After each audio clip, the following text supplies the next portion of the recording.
would like to call this meeting to order.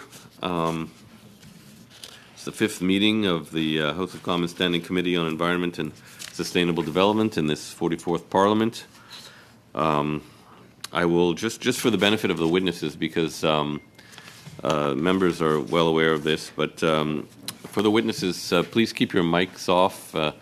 Unless you are speaking to the committee, then you take your mic off, and when finished speaking, whether it's your opening statement or an answer to a question, if you could put your mic on mute again. Again, for the people in the room, we maintain 2 meters of physical distancing and wear a mask when circulating, and there's you know, the lotion for the hands available in the room, as well as some wipes and so on. Before we get started, I would like to ask the committee members if we have agreement to adopt the subcommittee report.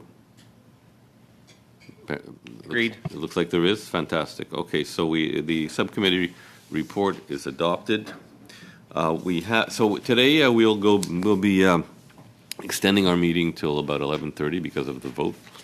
And we'll start. We have 2 panels. The first panel includes 3 witnesses. I would ask the witnesses to be aware of time. You have 5 minutes, but you know, anything under that is greatly appreciated by me and other members of the committee. But you do have 5 minutes. We have with us today, appearing as an individual, Mr. Thomas Isaacs, a consultant in California, and I'm told, Mr. Isaacs, that the temperature here in Ottawa is similar to the temperature in California, or is that just wishful thinking on our behalf? I think it's wishful thinking on our behalf. It's a very cold day in the world's second coldest capital. We have from Bruce Power, James Skongak, Chief Development Officer and Executive Vice President of Operations, and from the Canadian Coalition for Nuclear Responsibility, we have Mr. Gordon Edwards, the President of the Coalition. So we'll start with you, Mr. Isaacs, for 5 minutes, please. Thank you very much. It's a pleasure to be here. I want to thank you for the opportunity to participate in this panel on nuclear waste governance in Canada. I'll try to be brief. My name is Tom Isaacs, and I'm a citizen of the United States living in sunny California. I worked on the program for the management of used nuclear fuel in the U.S. Department of Energy for many years, and have had the opportunity to work with and advise similar programs in other countries, including the Canadian Nuclear Waste Management Organization. Almost 20 years ago, I was a member of the original team assembled by the NWMO to identify and evaluate options for Canada's plans to manage used nuclear fuel. And I've advised NWMO on a number of other occasions. I've also visited a number of the communities that have expressed interest in Canada for potentially being a host for a nuclear waste repository, largely to inform them about my experiences in similar programs in other countries. I currently chair the NWMO Site Selection Review Group to provide oversight and advice on the appropriateness and fairness of their ultimate repository site selection process. In 2010, the US stopped its nuclear waste management program and created the Blue Ribbon Commission on America's Nuclear Future to make recommendations on how to restart a US program that had better chances of success. I was the lead advisor for that Blue Ribbon Commission report, many of whose recommendations reflected what we saw as best practices being carried out in places like Canada, as well as Finland and Sweden. I believe strongly that all countries that rely on nuclear power for part of their energy mix have a responsibility to begin preparations for the ultimate disposition of the resulting used fuel. This generation has an obligation to provide solutions for this used fuel and not simply pass it on to future generations as their burden. I'm pleased that NWMO plays an active role in meeting this obligation for Canada. Thank you very much, and I'm happy to respond to any questions. Thank you, Mr. Isaacs. We'll go now to Mr. Skongak from Bruce Power. You have 5 minutes. Thank you.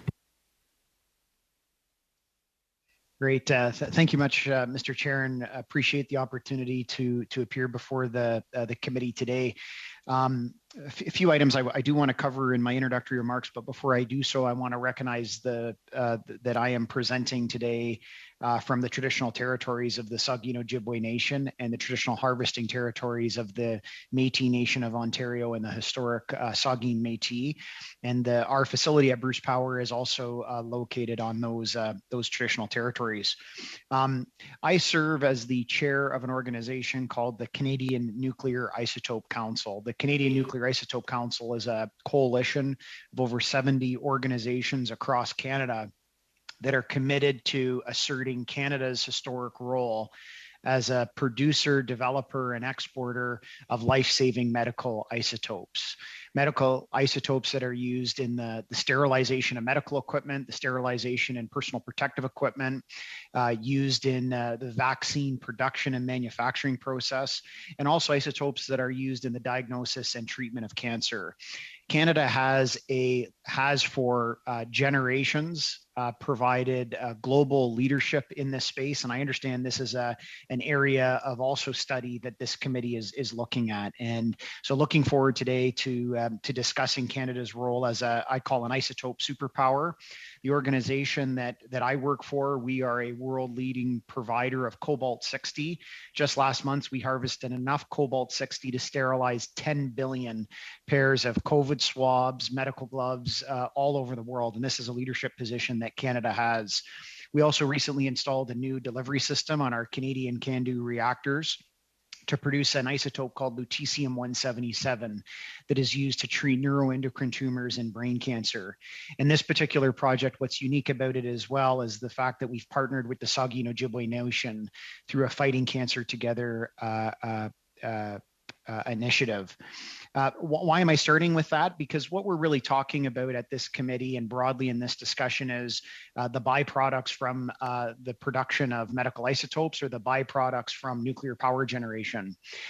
If we are going to fight climate change as a society, we need every clean energy source in the toolbox to do so.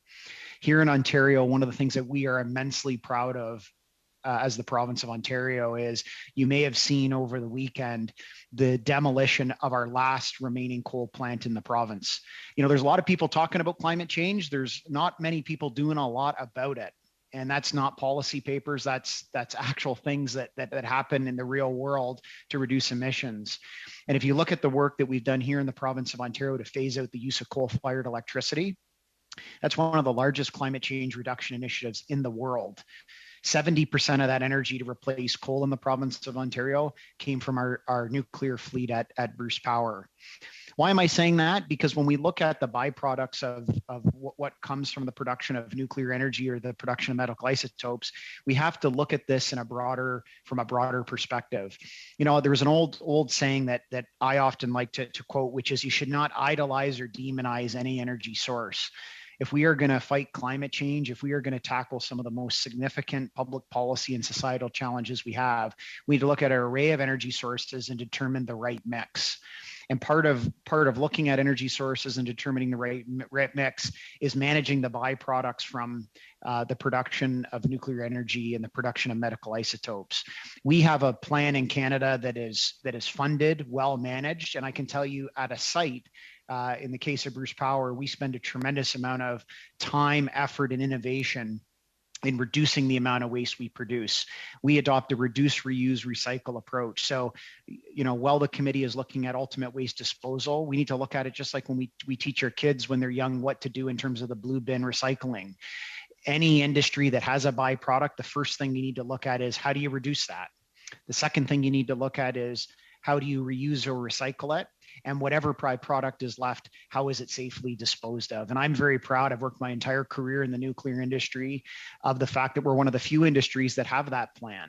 And so, like the previous panelist has said, there's been many countries who haven't gotten this right, countries that have consistently had political intervention in this space. We have a well-funded, well-developed plan in Canada, and it's time that we allow that plan to get implemented through the processes that are in 15 place. seconds, please. I'm immensely proud of the work that our industry has done, and I look forward to answering questions from members of the committee today. Thanks again for having me, Mr. Chair. Thank you, Mr. Skongak. We'll go now to Gordon. Nous passons maintenant à Gordon Edwards du regroupement pour la surveillance du nucléaire. Monsieur Edwards, la parole est à vous.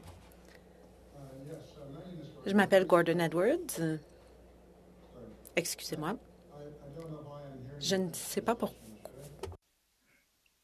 Probably. I'm not wanting to hear the French translation. No, but there's a little icon there that says language. So you choose. I guess I chose English. Okay, can I start over again, please? Of course. Well, I welcome this opportunity. I'm hearing an echo now. I'm sorry. This is not working. I'll turn this off. Okay, can you hear me now? Am I coming through? Yes. Okay. Let me just leave the translation off because it's echoing. I welcome this opportunity to talk to parliamentarians about nuclear waste governance in Canada. Parliament should no longer be excluded from nuclear debates. Parliamentary involvement will be extremely important going forward as the age of nuclear waste is just beginning now and it stretches forward for hundreds of thousands of years. Your oversight is needed to ensure that the public interest is protected for thousands of years to come. Parliament has ultimate responsibility for seeing that public monies are properly spent and not wasted, and that the health and welfare of Canadians and the environment are well protected. There is no assurance that these goals will be met given the long time frame if the industry that created the waste is in effect given the sole authority to deal with it. The industry has a serious conflict of interest. It views nuclear waste as a major public relations problem, a stumbling block. They don't want to get rid of the waste and forget about it, but they would if they could. It can't be done because radioactivity is a form of nuclear energy that cannot be shut off. So what they do is they downplay it. And they have other fish to fry. At the last committee hearing, and at this one as well, industry spokesmen are clearly much more interested in singing the praises of nuclear power and selling the idea of new reactors than saying anything useful about nuclear waste. For the first 30 years of the nuclear age, political leaders and the public did not even know that nuclear waste existed, since the industry portrayed the technology as perfectly clean and safe. Now we hear that it's a blue box. We seem to be in some kind of time warp as new nuclear reactors are being promoted with absolutely no discussion of the radioactive waste that they will create. NWMO is not in the habit of telling the whole truth about radioactive waste either. Without good governance, costs of radioactive waste management will skyrocket. Contaminated sites in Hanford, Washington and Sellafield, England are now estimated to cost more than $100 billion Canadian equivalent each for cleanup. Here in Canada, negligence at Chalk River and Port Hope has resulted in a federal radioactive waste liability in excess of $16 billion. Since a consortium of multinational corporations has taken charge in 2015, working under the Crown Corporation AECL, the cost of the federal waste management program has quadrupled from less than $1 billion in the 6 years before the consortium to more than $4 billion in the following 6 years. Surely it is Parliament's responsibility to oversee these expenditures and insist on proper accountability.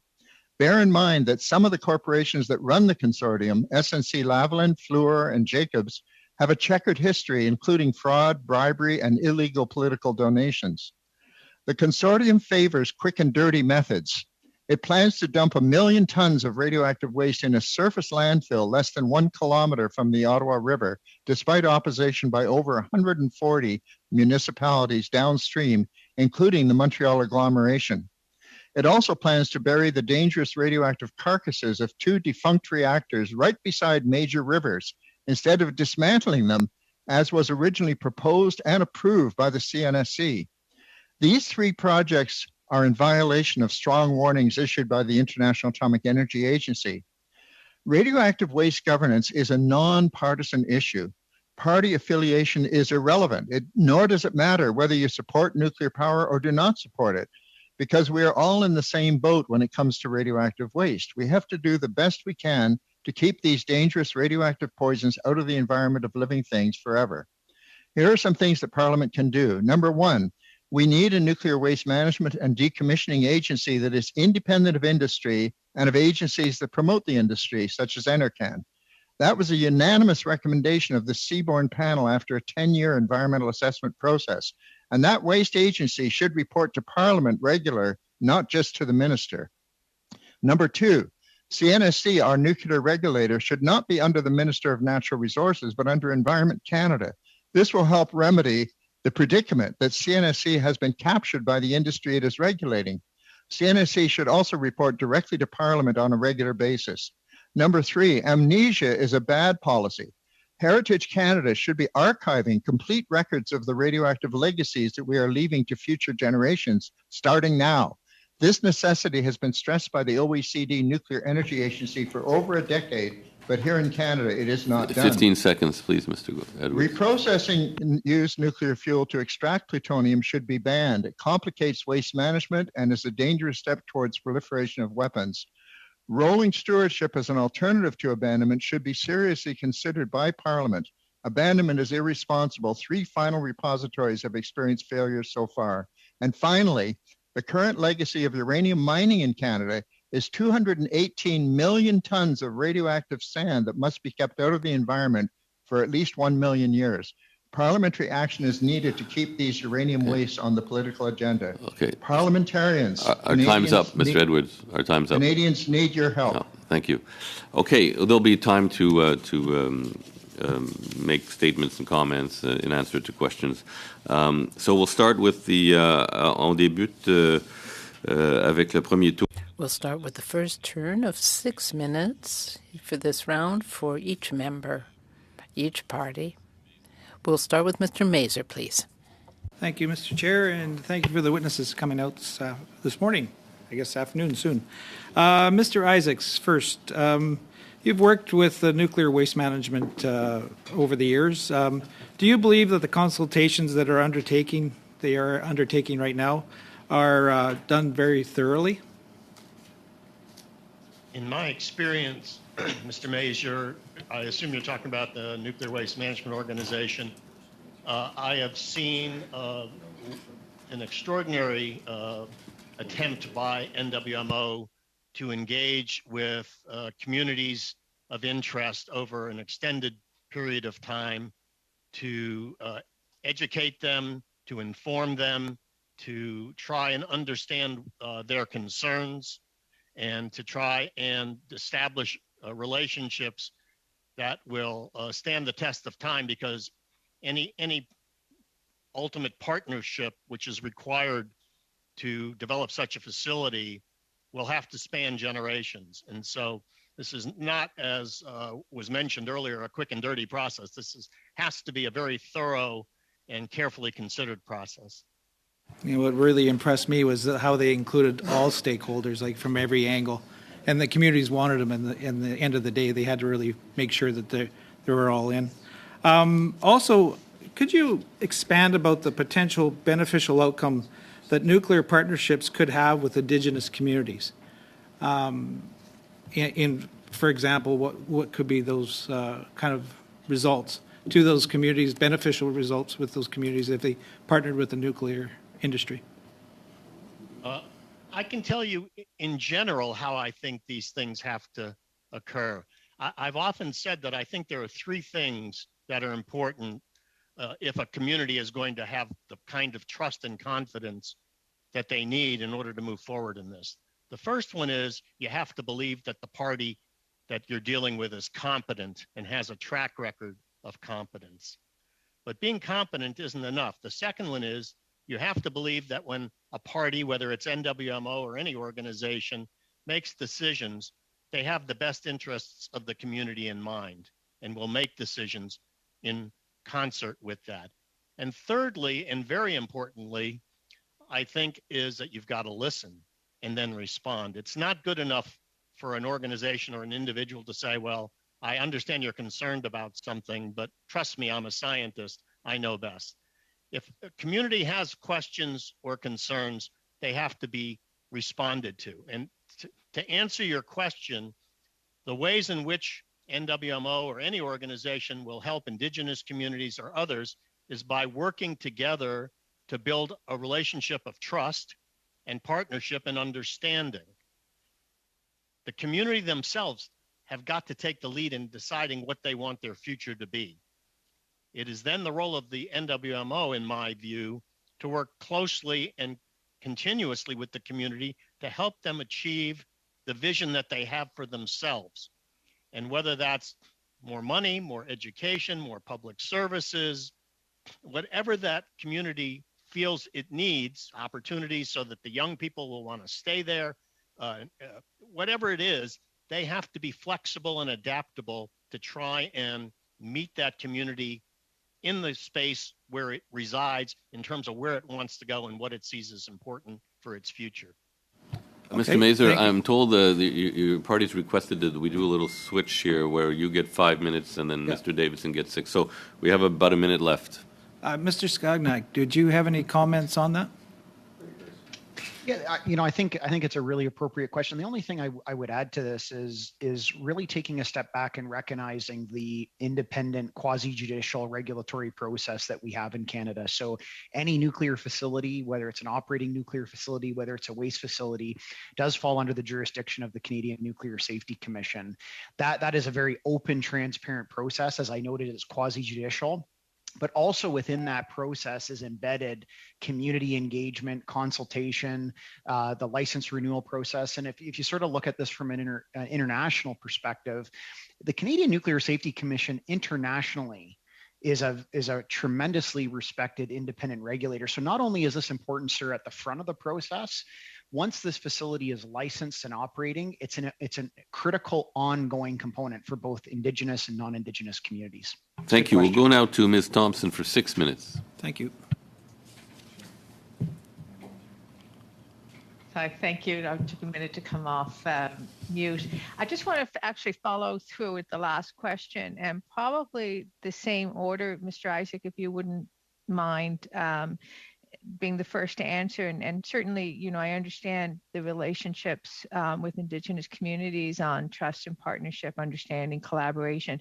But to sort of drill down a little bit more specific, in the 2021 mandate letter for the Minister of Environment and Climate Change, the minister was asked to deliver results on the commitment to recognize the right to a healthy environment in federal law and introduce legislation to require the development of an environmental justice strategy and the examination of the link between race, socioeconomic status, and exposure to environmental risk. With this strategy and examination, if you wouldn't mind speaking more specifically to the issues of nuclear waste storage on Indigenous lands. Yeah, I think it would be somewhat inappropriate for me to try and drill down into the specific instances in Canada of the relationship, since my experience is not in great depth dealing with those communities, although I have visited a couple of those communities. I'm a strong proponent of the fact that we need to find ways to take extra measures to understand and respond to injustices that have occurred in the past, which might translate into limitations on the ability of certain communities to participate fully or to understand fully or to benefit fully from the prospects of a program like this. I think that the judgment that NWMO has said that they will only cite this in a place where they have a willing and informed community is probably a good point of departure for this. And I think the informed comes first, and finding ways to make sure that communities are aware of and informed about and have an opportunity to engage with and given the resources to build their own capacity to deal with this in a responsible way is what I would suggest. But beyond that, I'm a little hesitant to sort of prescribe what I think needs to be done in that regard. Thank you. I don't know if anyone wants to jump in. And I think what I'm really just trying to kind of put out on the table, and clearly, this is work that must have happened, and I'm confident it's happened. But if you either of the guest witnesses, if you would speak to the more specifically what has where the mitigation is around the prevention of any type of harm to human health, and specifically what's been put in place to safeguard against clearly an environmental disaster. Right. Well, maybe I can start. I live right next to a community that's undergoing this process now. So I think it's important to sort of unpack the process and how people are engaged in that and how those questions are answered. Most important thing to understand first and foremost is the NWMO hasn't selected a site yet. They're going through that process for a willing host. That willing host includes Indigenous and non-Indigenous communities. So there's that dialogue process underway.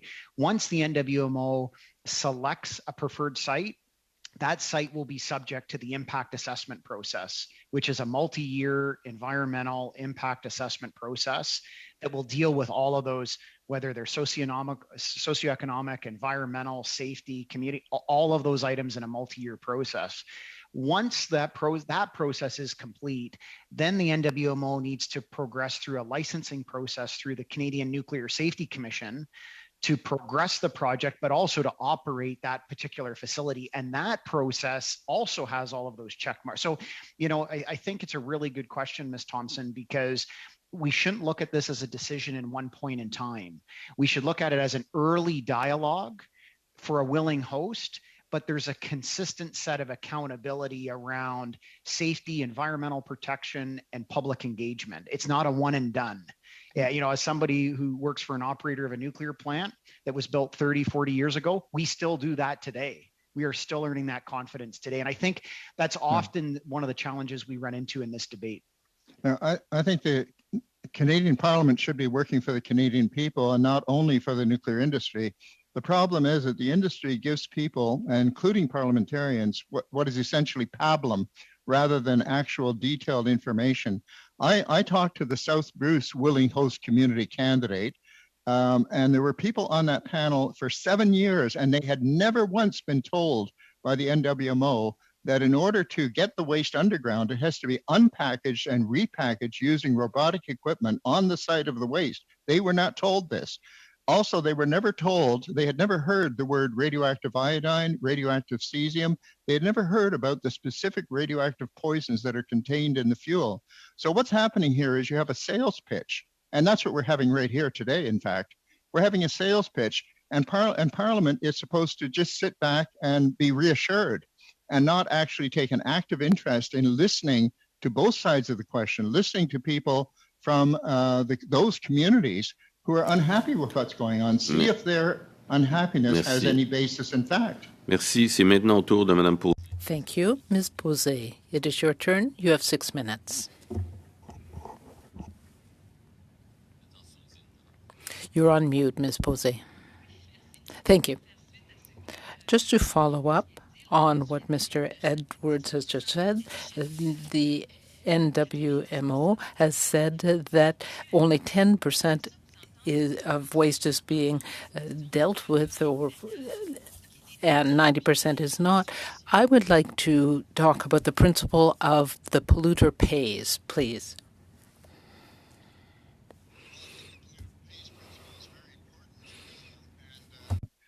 But I believe that the polluter should pay, but not necessarily be in charge. They shouldn't be driving the bus.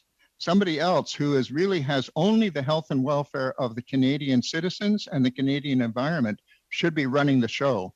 And yes, the polluter should pay. And the polluter should not pay according to what he considers he can get away with, but rather what the protection of the environment and the citizens requires. For example, although these gentlemen today are talking only about one type of fuel waste, that is the irradiated fuel from a nuclear reactor, there are other types of waste, low and intermediate level waste. There's 218 million tons of radioactive waste left over from uranium mining in Canada. And all of these wastes have to be looked after, and they all have to be dealt with. It's going to be expensive, but if you pay the correct money today by people who have the correct motives, then you can safeguard the future. give me an example. When they talk about building a radioactive waste mound at Chalk River, which is 5 to 6 stories high and which is going to last for forever, how can any future generation start making repairs to that mound once it starts disintegrating? It would be far better to have these things properly packaged, properly labeled, and able to be repackaged and relabeled as time goes on, with all the information detailed and archived for future generations to consult so that they know the problems they're dealing with. We've seen many examples where waste has been buried, and when they start digging it up, they're surprised at what they find because nobody told them that these things were there. This is happening at Port Hope today, for example. Lack of care in the process leads to greater costs later. Thank you. I have another question, Mr. Edwards. Thank you for bringing up the issue of Chalk River. There is someone, a witness, who was saying that the Canadian Nuclear Safety Commission was an independent regulatory body. What do you think? Because you've spent 40 years in the field, so you have a significant knowledge of this. I think it would be useful if the CNSC, the Canadian Nuclear Safety Commission, reported directly to Parliament on a regular basis, and Parliament could summon people who have dealt with the Commission and been unhappy with their findings so that some light can be shone on this matter. The experience of most interveners is that the Commission has what appears to be an open process, but in fact, they never refuse to grant a license. In fact, in their entire history, they have never once refused to grant a license that has been requested of them. So, and it's rather ironic that the people who speak most highly of the CNSC are the people they're supposed to be regulating. You would think that the people who they are regulating would be complaining about them as being harsh taskmasters, but no, they're actually not harsh taskmasters. Instead of being like the referee in a hockey game, they're like the coach.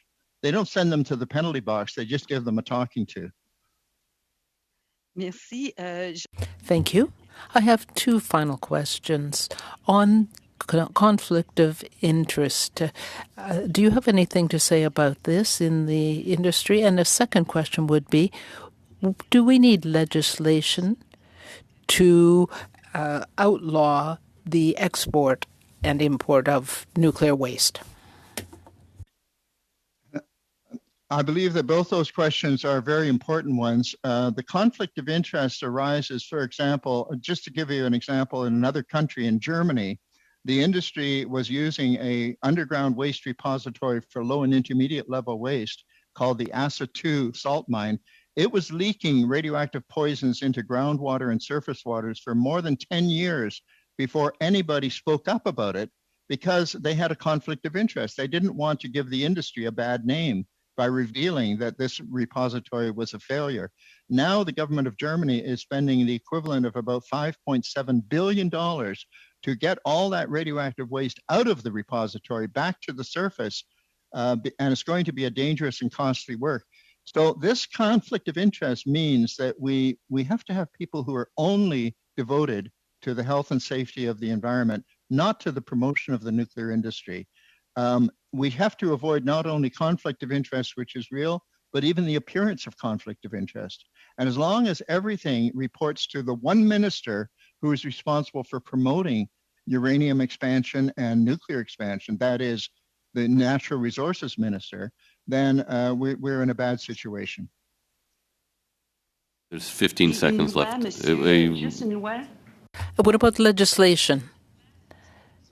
Do you think we need legislation to ban? Please, like a yes or no kind of answer.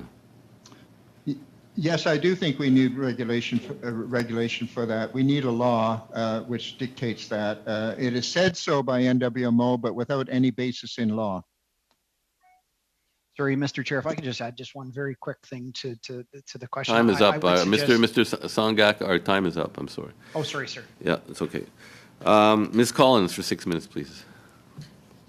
Thank you so much, Mr. Chair. So my question first is to Mr. Edwards, and regulatory independence is my most pressing concern. So I'm going to follow up on a few questions from Madame Posey. And you had mentioned the Seaborne panel in your opening remarks, which unanimously recommended that Canada create an independent arm's length radioactive waste organization in 1998. The Liberal government at the time ignored that recommendation and established the Nuclear Waste Management Organization. I was really sad that you weren't here in the last panel because I asked the President and Chief Executive Officer of the NWMO if she thought the Canadian Nuclear Safety Commission should be reporting to the Minister of Environment instead of the Minister of Natural Resources to mitigate this risk of or potential conflict of interest. And I was surprised that she firmly said no. I was surprised since you'd think that you'd hear that firm no from someone with an interest in keeping that conflict of interest alive. And so I just wanted to see if you had any response to her comment that that was not necessary. My main concern is that Parliament has been excluded from nuclear debates from day one. They go ahead with the nuclear operation as if it is a state within a state that doesn't have to be accountable to Parliament. I think it has to be and should be in a healthy society. And this is particularly the case when we deal with radioactive waste, because with regard to nuclear safety, the industry itself has a stake in keeping the reactors safe. It's for their protection as well as anybody else. But when it comes to radioactive waste, it's really future generations that are going to bear the burden. And so we need to have, and by the way, the industry is not always going to be here. So it's going to become a legacy for future generations. We have to think about that, and we have to start working now to prepare for that eventuality. So this has to be seen as a transition from an industry problem to a societal problem, and one that is essentially never ending. Certainly multi-generational.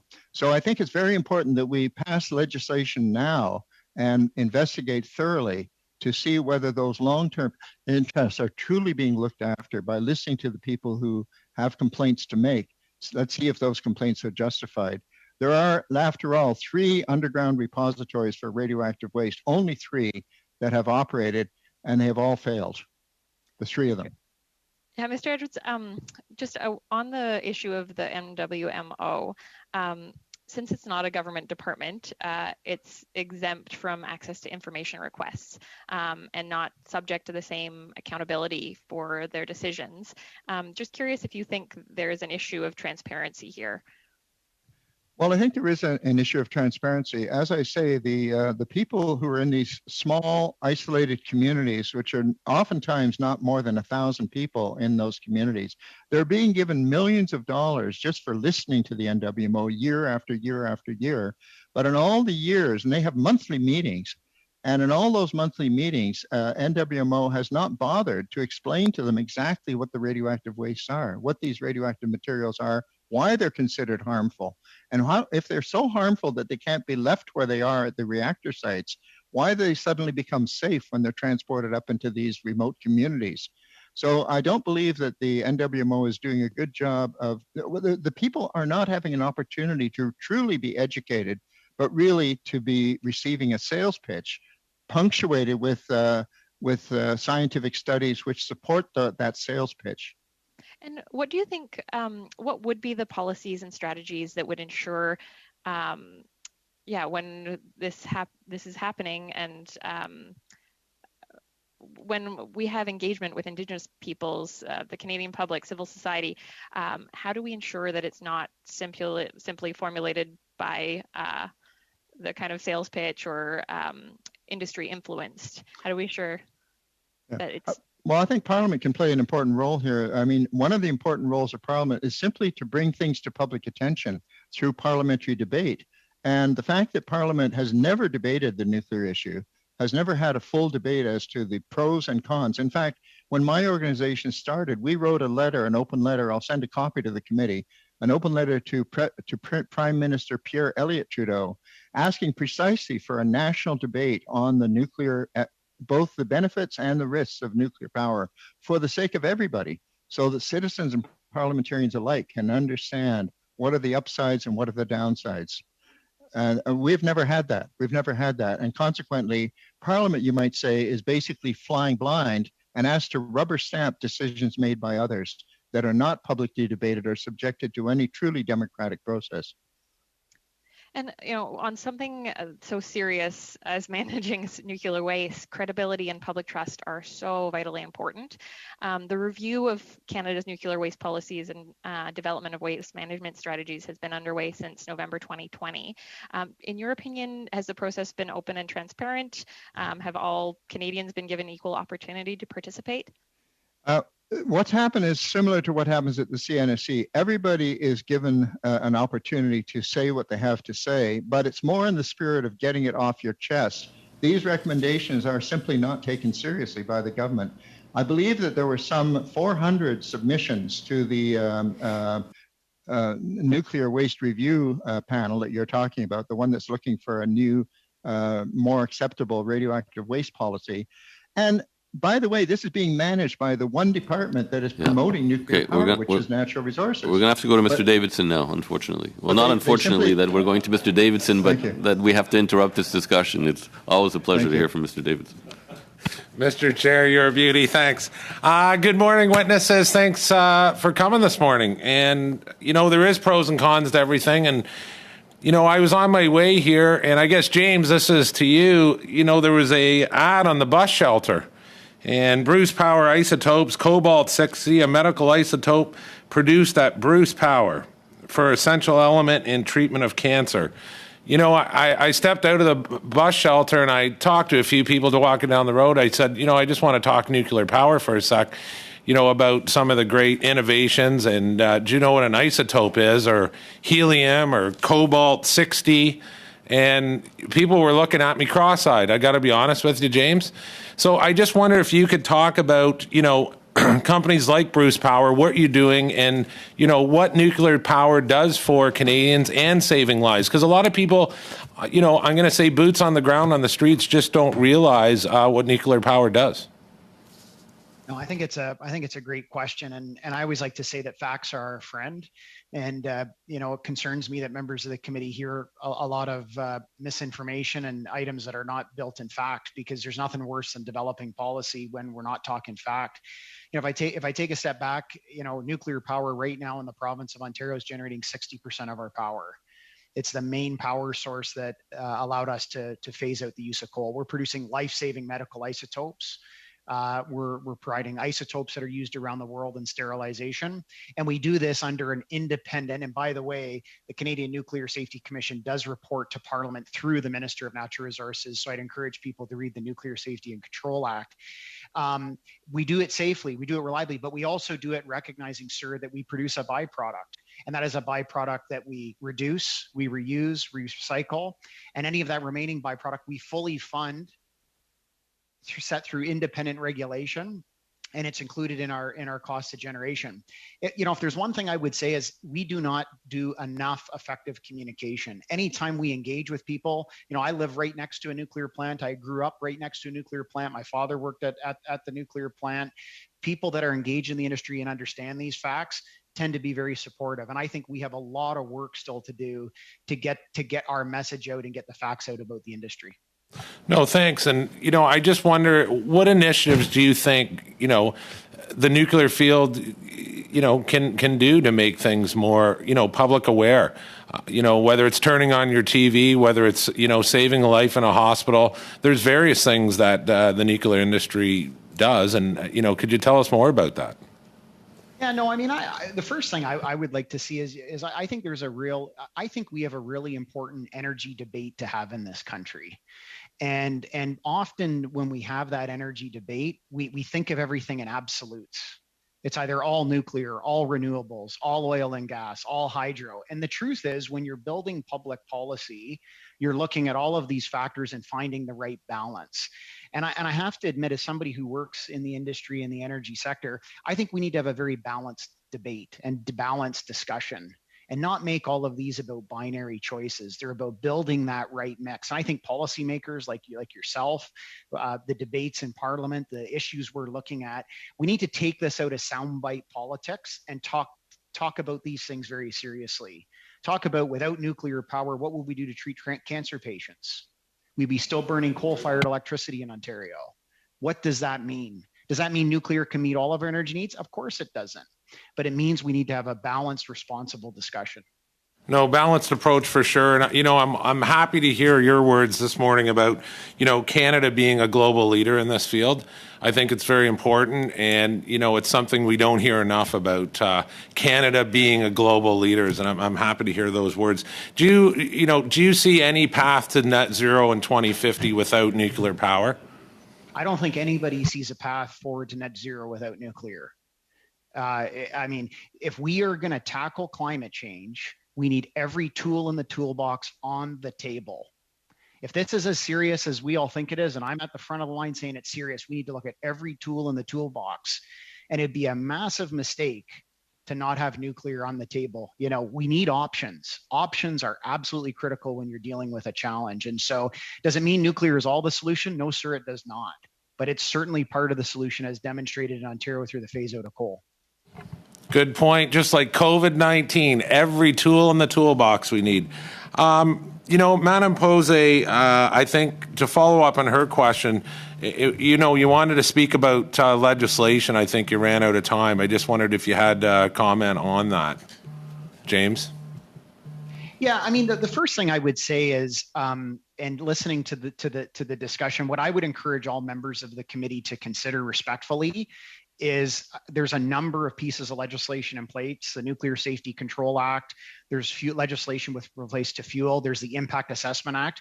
A lot of the questions you have are actually covered in current legislation. So I would, before we're having this discussion about should we have legislation, I think we should look at the existing legislation that is in place today, such as the Nuclear Safety and Control Act as a starting point, because I think that's the foundation in which you're going to build from. If legislation needs to be reviewed, it needs to be reviewed. But a lot of the questions and concerns you have are actually covered in legislation as somebody that lives and breathes it every day.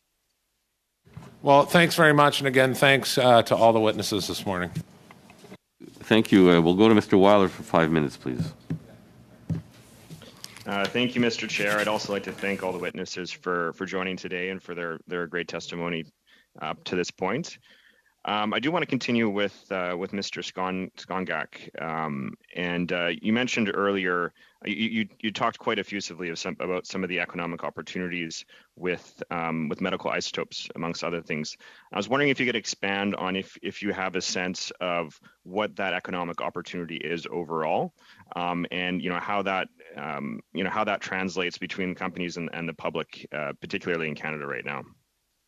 No, thanks. Happy to discuss medical isotopes. So the first thing I think we need to recognize is there's only two ways of producing medical isotopes. Through cyclotron technology, like that amazing company called Triumph out of British Columbia, who we have a very close partnership with, cyclotrons at universities and other institutions in Canada, and reactors. And not to get into physics 101, but the types of isotope you can make in a nuclear reactor, like cobalt or lutetium, you can't make in a cyclotron. The types of isotopes you can make in a cyclotron, you can't. So we need both. And that's why we have the Canadian Nuclear Isotope Council. The world is, if you think about energy, an isotope is a modern form of energy that is used in modern healthcare across the world. So as developing countries continue to move more people in the middle class, give people more access to cancer diagnostics and treatment, more people fighting COVID-19 and needing sterilized medical equipment, the demand for medical isotopes is going to increase.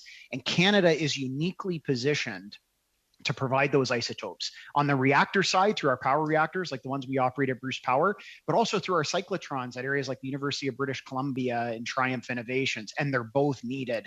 It is a multi-billion-dollar opportunity. It will mean that we will have clinical trials come to Canada, so Canadians can have access to some of the best cancer treatments. And as somebody, I happen to chair an organization in Ontario called the Pediatric Oncology Group of Ontario, where we help families and kids with cancer. And what I want as a parent and what I want as a Canadian is I want to see everybody in the world have access to those kind of cancer treatments, but I want Canada to be the world leader in medical isotopes and cancer treatment. And we can do that through our isotope advantage. Thank you, Mr. Skongak. And I want to kind of look at it from the flip side now. And you mentioned in your testimony already that the management of nuclear waste is going to be borne by the companies themselves. So I'm wondering if you could expand on that and just to be able to explain to the committee why that's not going to be borne by the public down the road. Yeah, exactly. So I think it's a great comment. So the first thing I would say is we pay for the waste we produce now and in the future. So independently, the Canadian Nuclear Safety Commission requires any licensee of a nuclear plant to have fully funded the cost of the waste, not just today, going into the future, and the eventual decommissioning of our facility. We're the only industry in the world you can point to with that. So when Bruce Power, after we reduce, reuse, recycle, minimize, all those things, whatever final product of waste we produce, Mr. Edwards made a comment like we set the cost of the waste. I guarantee you we don't. The cost of the waste is set through this independent process and we pay for it. That goes in an isolated bank account. It's not a government IOU bank account. It goes in an isolated bank account we have nothing to do with. And that is to fully fund the cost of that liability long term. And there's tens and tens of billions of dollars that will build up over time in that. So we pay for the waste as we generate it, as we should.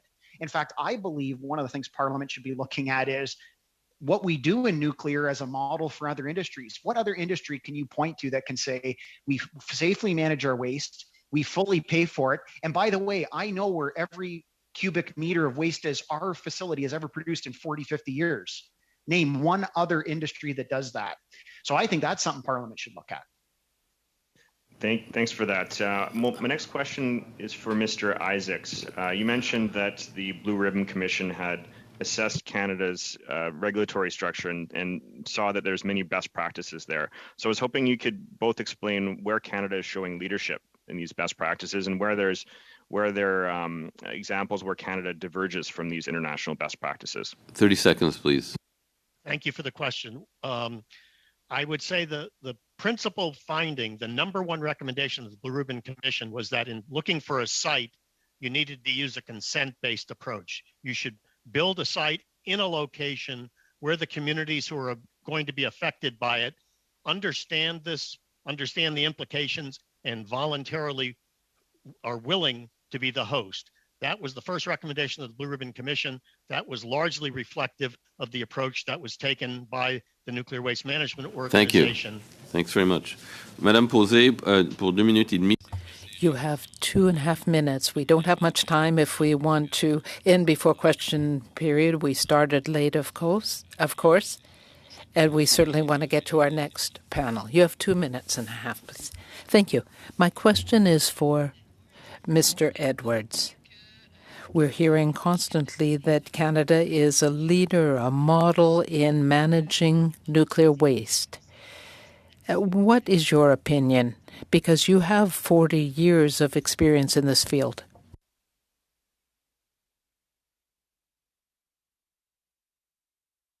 I'm sorry, my microphone is muted.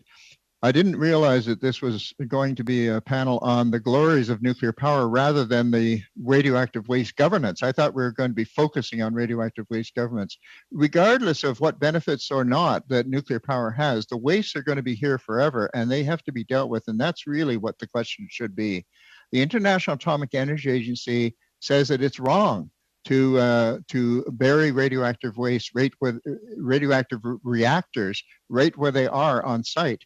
They should be dismantled and the waste should be taken off-site. They should be packaged and so on. That's a feature of radioactive waste governance. Here in Canada, we have the consortium that is planning to do exactly the opposite. They're even going to rip up a contract that was already approved by the CNSC to dismantle these reactors, and instead they're going to bury them right beside major rivers, the Ottawa River and the Winnipeg River. These reactors remain dangerously radioactive for thousands of years after the reactor shut down. So there's more than one kind of waste, and I think we've been focusing on certain aspects of waste and not all of them. It's important to realize also that the Seaborn panel was the result of a 10-year environmental assessment program, and yet their unanimous recommendation was turned down by the Liberal government of the day, the Chrétien government. I think that now we have to look at all other kinds of waste as well, and we need to have an agency which is really not an arm of the industry. The problem here is that just as you've seen today, the people in the industry are far more excited and interested in talking about what their technology can offer to Canadians while it's operating, rather than the legacy that it's leaving behind. And we're seeing the same thing in our country. Parliament can really help to really highlight the public interest. Thank you. We'll go to Ms. Collins now, please. Merci. Thank you, Mr. Chair, and to you, Mr. Edwards. In Ignace, Ontario, the Toronto Star had reported that the NWMO was offering money to local landowners willing to cooperate. And I'm just concerned a little bit about the consultation process to identify willing, informed host communities. There's no Canadian case law definition of a willing host or similar concept specific to high-level waste. And given the regional impacts of nuclear waste, is it concerning to you that the NWMO is offering funds to individual landowners, which really, they're ideally supposed to be working with willing host communities? Well, and what is a willing host community? If you talk about the Ignace situation, the actual disposal site they're looking at is at Revel Lake, which is not in Ignace, but it's halfway between Ignace and another major city on the Trans-Canada Highway. So it should be a regional matter, and there's also going to be transportation of these wastes on the highways leading up to that region. These transportations are going to be going on for many decades. Moreover, when they get to these regions, they're going to have to unpackage the radioactive waste bundle by bundle and repackage it in smaller containers. This has to be done with robotic equipment behind 6-foot thick leaded glass windows. And people have not been told about this until just last year when I brought it up during one of my presentations. So I think that people are being given incentives, they're being given money, but they're not being given the information about what kind of downsides they might have to be dealing with. And I think that it's only fair that full informed consent be, in fact, that, fully informed. Thank you so much. And maybe just a quick yes or no question for Mr. Skoniak and Mr. Isaacs.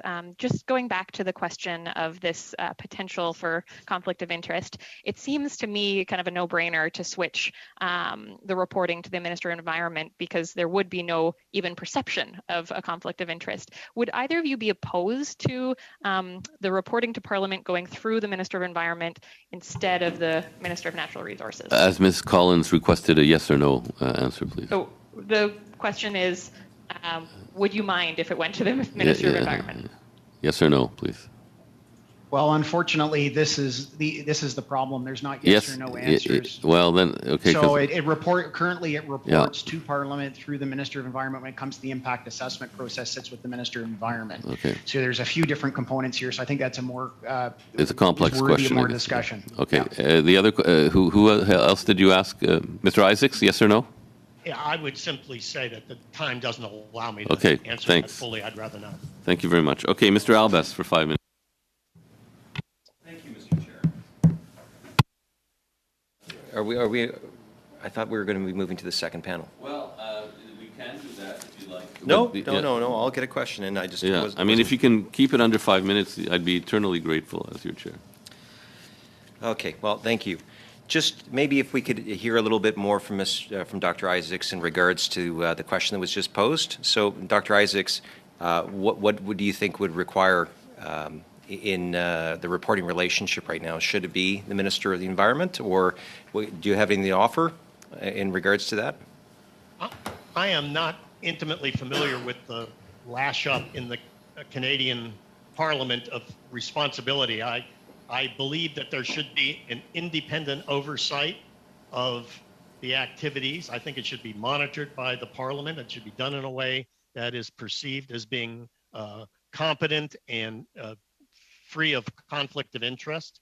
And I think it's not something that I have enough expertise on to tell you whether or not the current system is appropriate.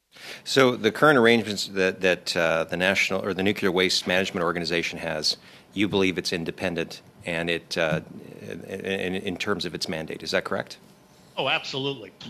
It's independent. It has to meet the licensing requirements of an independent regulator. It has a board of oversight, a board of directors. In my experience, it is at a place where the accountability is totally appropriate. To just go to Bruce Power just briefly. There's you seem to say that there was some complications with the path that some have said, should a particular minister be in charge or should it be in Parliament? Maybe if you could just expand upon that. Yeah, so I would look at this through there's three dimensions to this, right? There's the independent regulator of the Canadian Nuclear Safety Commission that will license the operation of a waste facility, and they are quasi-judicial, and under the Nuclear Safety and Control Act report to Parliament through the Minister of Natural Resources. That's point one.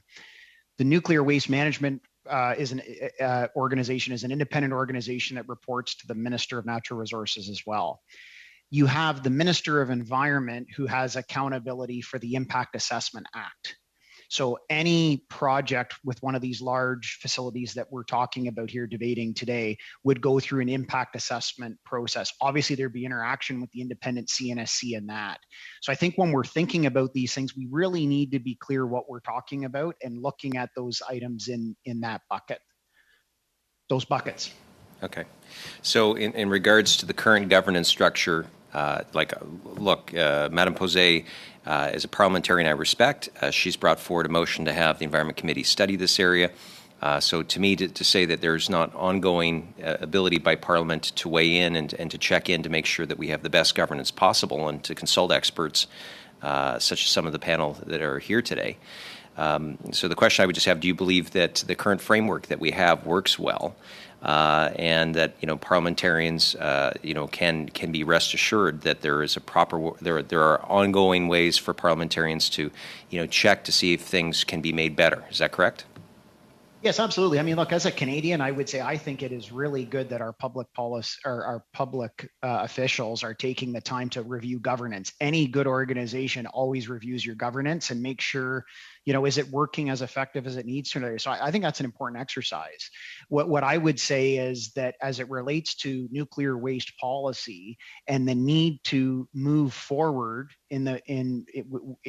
as we need to move forward and get moving on some of these particular items, there's rigorous processes in place that involve all of those government agencies, engage Canadians. And what I would really strongly recommend the committee consider is really go through a project, take the South Bruce project and walk through the entire regulatory process as you're looking at the governance and convince yourselves. I mean, I think it's a very rigorous process. In fact, there's so many handoffs in the process. You wonder if actually for Canadians and people trying to engage, if there's actually too many handoffs, frankly. That's what concerns me more as a citizen. But I think it's good you're doing a review of the governance process, but I would actually walk through some examples and try to, not have a pro-nuclear, anti-nuclear debate. Walk through the process and try to understand what is it you're trying to actually resolve here. Thank you. We'll go to Mr. Duguid now, please.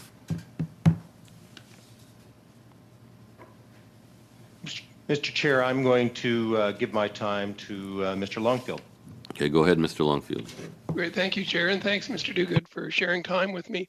I'd like to continue with Mr. Skoniak on an article that I've just read from TVO that said that in the past week, Bruce Nuclear has announced a plan to explore the development of fusion power, fusion as an opportunity to possibly reduce radioactivity of nuclear waste and the potential of fusion as both an energy source and a way to reduce energy or radioactive waste.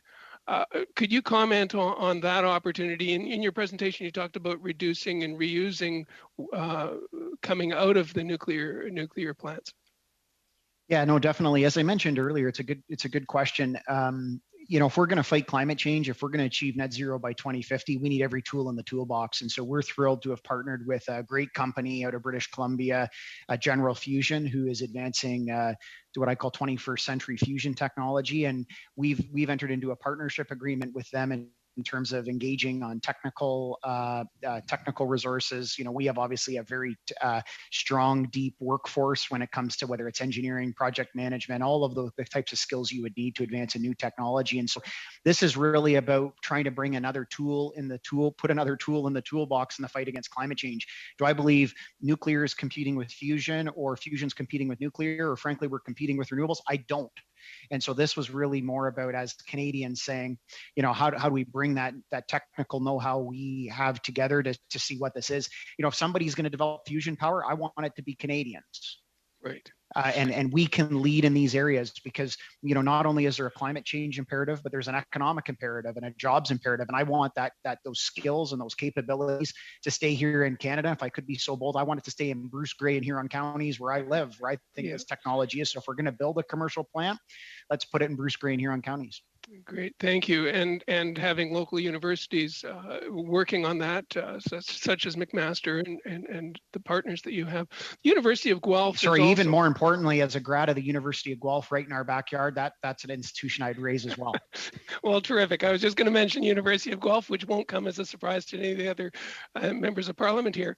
The University of Guelph is looking at the eDNA monitoring, the DNA monitoring of the biodiversity around nuclear storage, things like your plant, where we're looking at fish, changes in the environment around fish stocks or changes in biodiversity. It's part of the regulatory process is collecting data on impact. And if we look at Chalk River or others, that there's a very strong regulatory requirement to look at impact using tools such as eDNA.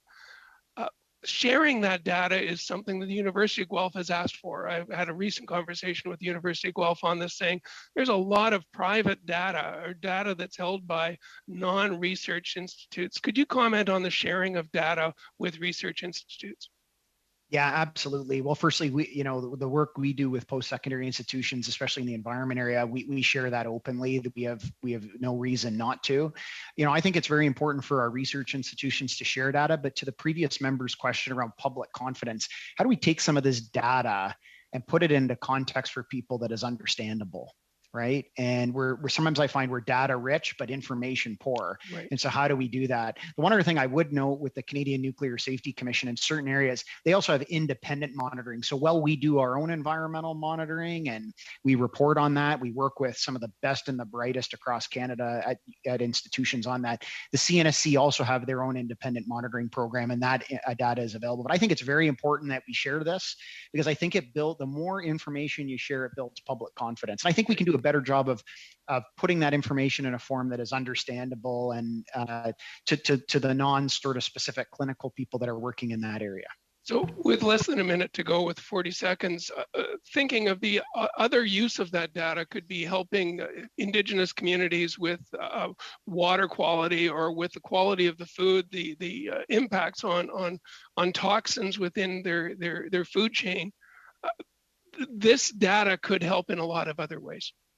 Yeah, I think sharing data is really important. In fact, we've partnered with the Saugeen Ojibwe Nation on what we call a coastal waters monitoring program to do that monitoring together. I think there's huge opportunities for Indigenous communities to have businesses in this area and actually do the monitoring for industry proponents. Thank you very much. I'd like to thank all our witnesses for a very interesting discussion. We're going to break briefly to bring in the next panel, and we'll keep going. So I'll just adjourn temporarily, and we'll come back in a few minutes. Just one thing that I wanted to raise, Mr. Chairman. Will we have an hour with the second panel? Well, it's up to you. I'm certainly prepared to stay for an hour. I want to make sure that everyone has a chance to have the opportunity to ask questions. So I'm certainly prepared to go to 1:45, but it's really the committee's decision. So that's my goal. Especially, this is probably the only time we're going to have Francophone panelists, so we should take that into account. Thank you. Okay, donc...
Welcome, everyone. Time is flying, and each witness, or 3 people, have an opportunity to share their opening remarks. And you have 5 minutes each. But if you can do less, we would appreciate that. We're going to start with Chief Reg Niganobi for 5 minutes, please. Chief, Thank you, Mr. Chair. go ahead, please, for 5 minutes. Ani bonjour, Kwingedenishnikas, Meswaging Donjiba, Namedorum. Good morning, good afternoon. My name is Reg Niganobi, an elected Grand Council Chief of the Anishinaabe Nation and part of the Sturgeon Clan. I join you today from the home territory of Mississauga First Nation. My community is no stranger to the nuclear industry, as we are the host for the chemical Blind River Refinery, which rests on the east bank of the Mississauga River. I've been asked to present to you on behalf of Ontario Regional Chief Glenn Hare on the importance of this community's responsibility to respect Indigenous rights. The Chiefs of Ontario supports 133 First Nations in Ontario, including the 39 that I represent in the Anishinaabe Nation. Guided by the Chiefs in the Assembly, they uphold self-determination efforts of the Anishinaabe, Mushkegowuk, Onwe, and Lenape peoples in protecting and exercising their inherent and treaty rights. As Anishinaabe people, we don't acknowledge land, we honor it, and we protect it, along with the air and the waters. I'm not afforded the time today to be able to describe the history of our efforts to manage and maintain our territories and homeland. Since time immemorial, each of the 133 First Nation communities in Ontario have endeavored to fulfill our traditional legal responsibilities by making and ensuring decisions are made with the best interests of the next 7 generations. We must be collective in decisions about the land and think only of the future generations, and allow this inherent responsibility to determine our decisions. It is custom of the Anishinaabe Nation to recite the Godwe Wangazid, but due to the time restrictions, I will recite a line that speaks on to how we consider this revitalization of our nation-to-nation relationship based on the number 45 of the TRC calls to action. The Benjagid, Kinmagona, the Bwewe, Nog the Windwin, which means to us that the Creator gave us sovereignty to govern ourselves. Limited time frames to present on these important issues are not in the best spirit of reconciliation, and Anishinaabe would like to highlight in our conversations about how nuclear fuel is stored, transported, consumed, or disposed of must have deep engagement and consultation with all affected Indigenous nations. Canada has ignored the role of traditional ecological knowledge systems before and has been subject to judicial review. Involving Indigenous rights holders during the decision-making processes and not at the end will help rebuild our relationship and avoid costly and lengthy legal challenges. In fact, Indigenous communities have expressed dismay in the timeframes for the development of nuclear policies, which seems to be moving ahead very quickly, even though we are still in the midst of a pandemic. If there is to be authentic and fair engagement, Indigenous nations must be able to co-design the process. The Anishinaabe Nation and the Iroquois Caucus have agreed to 5 principles on nuclear waste. Firstly, there should be no abandonment, but rather a policy of perpetual stewardship. Climate change has made weather events unpredictable, and therefore, human-made storage must be resilient to ensure that radioactive materials stay out of the food we eat, the water we drink, the air we breathe, and the land we live on. Second, the best possible containment must be used with adaptable packaging to align with changing environmental conditions. Thirdly, it should be monitored and retrievable in relationship of continuous guardianship. Information and resources must be passed from one generation to the next to ensure that any signs of leakage are able to be addressed. The 4th principle declares that nuclear waste should be away from major water bodies. When we poison our waterways, we poison ourselves. Rivers and lakes are the blood and lungs of Mother Earth. Finally, exports and imports of waste should be forbidden, except in truly exceptional cases after full consultation with all those whose lands and waters are being put at risk. So in closing, I want to impress upon everyone that our inherent responsibility as Anishinaabe to preserve and protect Mother Earth, not just for us, but for all living beings who live upon it. We hold the Government of Canada to account to respect the rights of First Nations, including all 133 in Ontario. No decisions concerning nuclear waste storage, the development of small modular reactors, transportation, or decommissioning can be made absent of our free, prior, and informed consent, as set out in Article 29.2 of UNDRIP, and must consider all Indigenous nations as per our Section 35 rights outlined in the Charter. Transparency and full disclosure are essential, but not a substitute for full engagement. Miigwech. Thank you, Chief Niganobe. We'll go to Professor Donev for a maximum 5 minutes, please. Thank you. To open with, in the spirit of reconciliation, I want to acknowledge that I live, work, and play in the traditional territories of the Blackfoot Confederacy, the Tsutsika, Kiani, Pikani, the Tsuut'ina, the Yakse, Nakota Nations, the Métis Nation, Region 3, and I want to acknowledge all who make their homes on the Treaty 7 region of Southern Alberta. I teach nuclear, solar, hydropower, and a general course on energy at the University of Calgary. I run a free online encyclopedia that covers the entire energy sector. As far as we know, it's the most used web-based resource dedicated to explaining energy issues to adults in the world. I'm also a reviewer for the IPCC's report to the United Nations. Society needs aggressive decarbonization, and nuclear power is essential to that process. I'm often asked, would you live on top of a deep geologic repository? Yes, and I would raise my family there. My wife and I moved to Alberta to raise our family specifically because we thought this province would be getting nuclear power.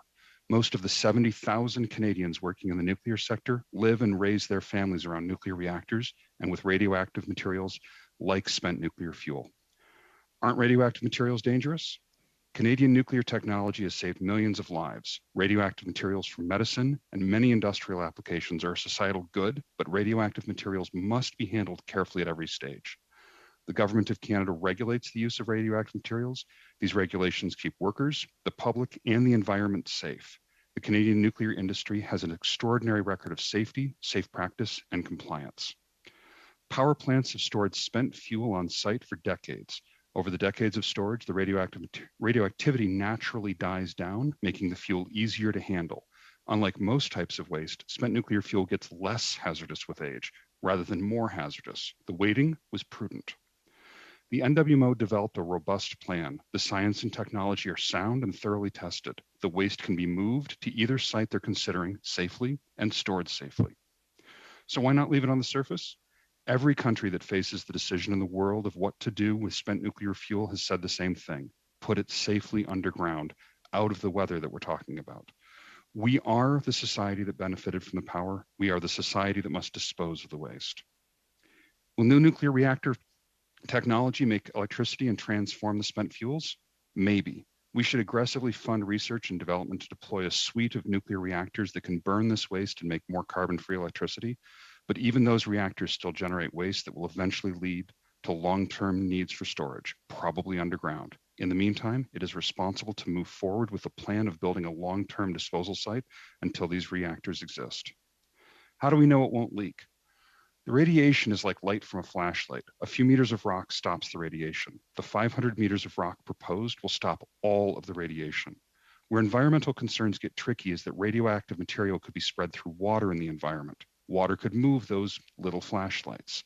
The system is designed to limit water in the repository. No water in, no water out. The fuel is a ceramic that doesn't dissolve in water, in a bundle that's watertight, in a used fuel container that's watertight, in a bentonite clay box that absorbs water, isolated from the biosphere by 0.5 kilometer of solid rock. How do we know it will stay stable for 1 million years? Geologists see natural systems around the world that keep their radioactive materials isolated from the surface biosphere hundreds of times longer than necessary without any engineering. The engineering works with nature to be even more confident the radioactive material will stay put. Why bother? Our world needs energy to feed, clothe, and care for its people, more energy than ever before. But 5/6 of that comes from burning fossil fuels that are changing the climate in disastrous ways. The world needs nuclear power along with hydro, wind, and solar to meet the challenging world of the 21st century. Thank you for your attention. Thank you very much, Professor. Je ne sais pas qui va parler. I'm not sure who's going to be speaking on behalf of the group, the Kalima. Ms. Charbonneau, you're on mute.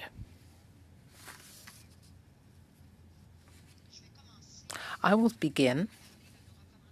I will talk about our recommendations first, and Gilles Provost will then speak to the historic problem. You have 5 minutes total. Yes, I understand. I'll start. I am Ginette Charbonneau. I'm a physicist, and I'm speaking on behalf of the Ralliement contre la pollution radioactive. I want to start with our recommendations. The Government Canada is the main promoter of the nuclear industry that it created itself, but it doesn't do enough to deal with nuclear waste, which is dangerous. The recipe is always the same. Exploit all the profitable aspects of the nuclear industry, postpone all the costs of waste management as far as possible, and deny any risk of nuclear weapons proliferation. So this is a fundamental conflict of interest. We would recommend that there be a clear separation between departments. There should be one that deals with the nuclear industry and the other responsible for protecting health and safety. So we should have natural resources be responsible for the nuclear industry and not responsible for waste management.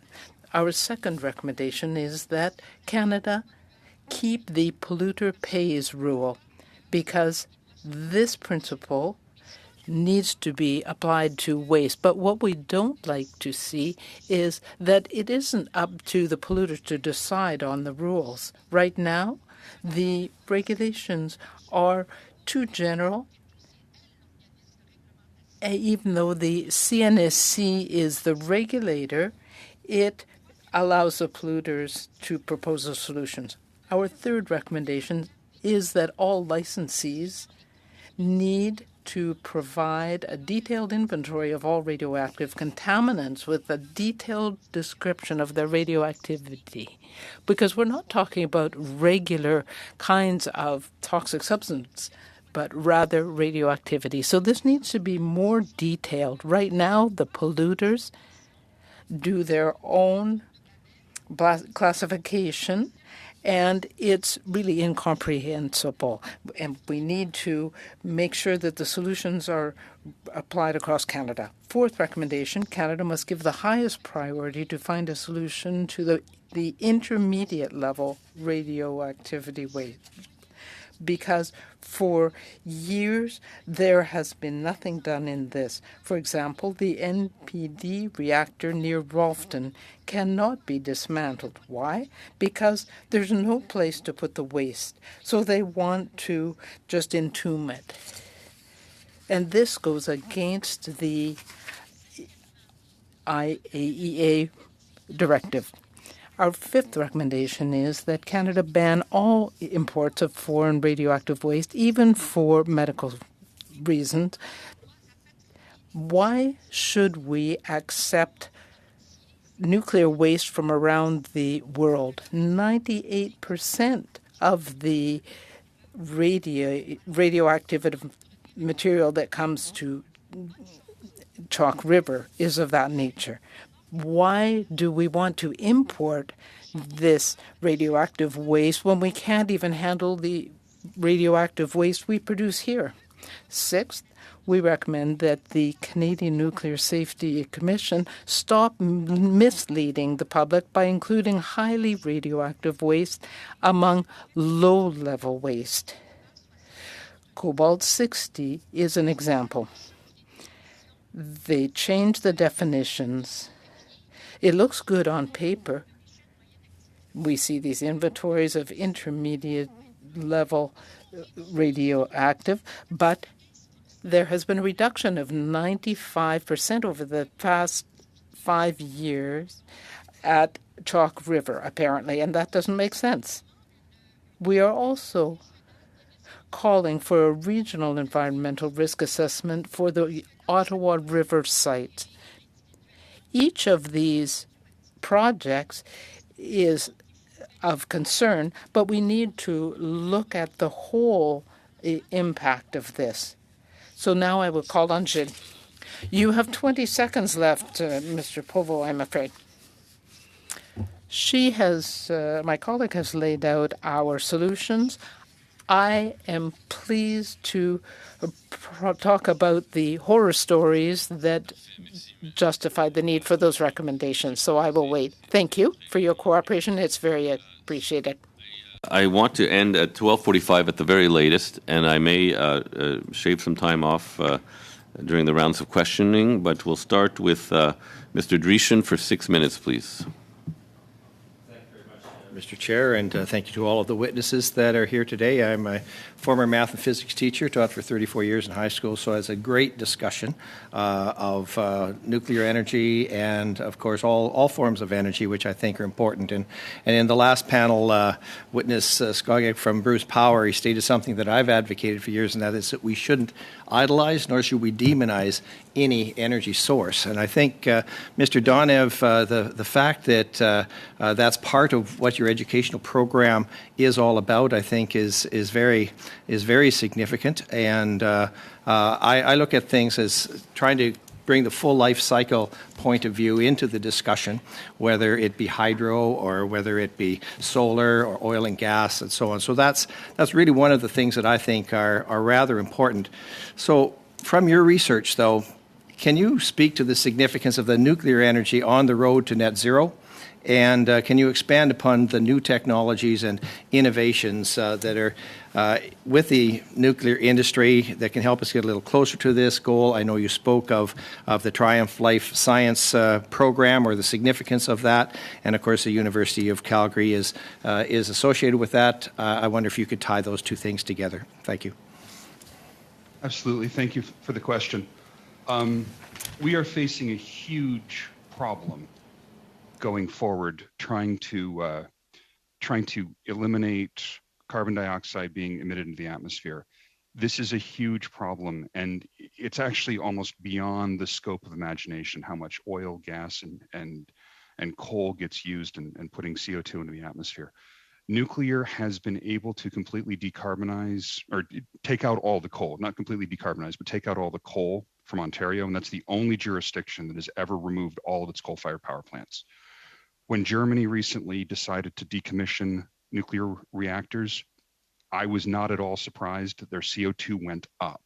So a lot of environmental policies that are actually seeking to try and protect the environment are actually making things worse. So we absolutely need to be aggressive in deploying nuclear reactors. The nuclear industry has expressed interest in small modular nuclear reactors. Madame Posé, vous avez levé la main? Did you raise your hand, Ms. Posé? Do you have a point of order? Yes. I just want to raise a point of order because our motion doesn't talk about the nuclear industry, but rather nuclear waste. So I would like us to focus on that. That's noted.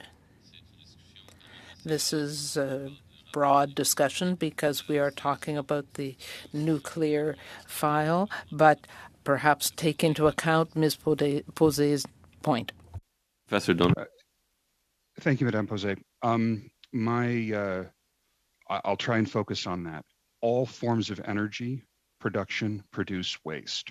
Nuclear's waste is more hazardous on a per kilogram basis, but on energy delivered, it is actually less hazardous.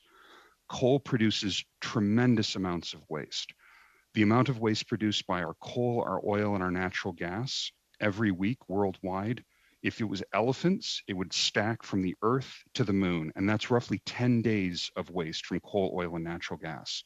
The waste from solar, from wind, and from hydro is enormous compared to the waste from nuclear. As the previous panelist, James Cognac, pointed out, the nuclear industry is actually keeping track of all of its waste, and while it is hazardous and must be handled safely, Canada's done a good job of managing that waste, and as we go forward, addressing the issues of climate change, nuclear is a key part.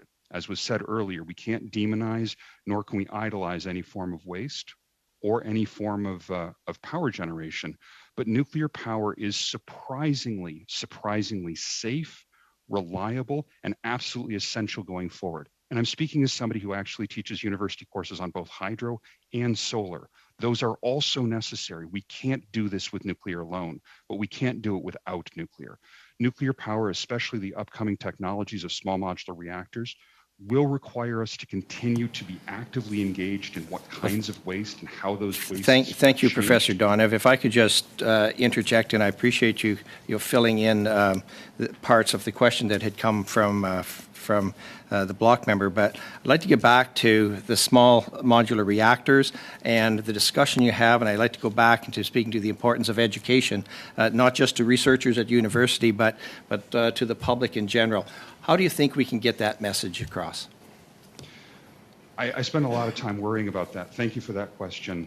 There's a lot of misinformation about nuclear, and I think one of the reasons is there are very few courses at universities or even high schools that properly deal with energy as an entire issue.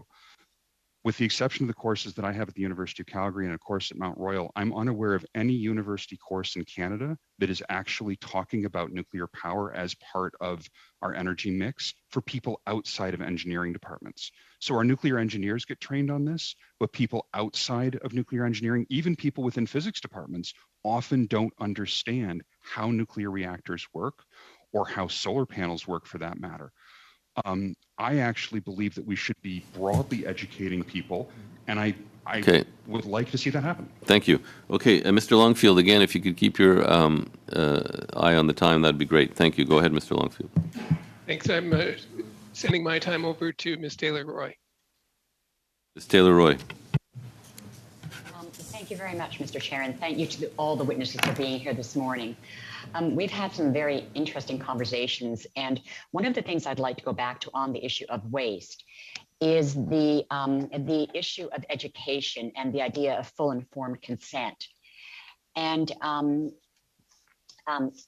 Mr. Niganabi, am I saying your name correctly? I'm wondering if you could comment on whether you feel that with the proposals for nuclear waste facilities, whether you feel that the Indigenous communities are fully informed and that their consent is being obtained in these processes that we have going forward right now. I think that's a pretty complex question because we did hear from a lot of witnesses previously about how the way Indigenous communities need to be engaged, but none of those individuals were Indigenous or represented Indigenous communities, and that's part of the root of the problem. These processes can't move forward without full and deep engagement. Many communities disagree that these processes are welcoming and accessible at this current time, especially for Indigenous peoples. Whatever process you are going through now, whether it be the Canadian Nuclear Safety Commission or the Nuclear Waste Management Organization, those processes definitely aren't working in our favor. You did highlight the opportunity for jobs I heard earlier and those sort of things. But part of that issue is that it's, you highlight it as an opportunity for work and jobs and all these sort of things and different economic benefits. But for communities that are well far behind the Canadian standard in terms of infrastructure, housing, and all these other sort of different things, forgotten communities, of course, it's coercion at this point. So for Indigenous nation to be, that has impacted themselves, are the ones who will be the final decision-making authority on any project. The Anishinaabe Nation and other nations in Ontario have their own forms of government that have been interrupted by colonialism. The opportunity to return to these systems will allow for more consensus on development projects as we rebuild our traditional legal systems. But Canada could start the work on creating an effective and broad consultation policy co-developed with Indigenous communities that would be applied to the need for any consultation. Okay, thank you very much. And just a follow-up question on that, because we do have the Canadian Nuclear Safety Commission's Compendium of Indigenous Consultation and Engagement Practices. Do you feel that that framework that was established is appropriate? It has taken into consideration the things you have mentioned in terms of developing it with First Nations?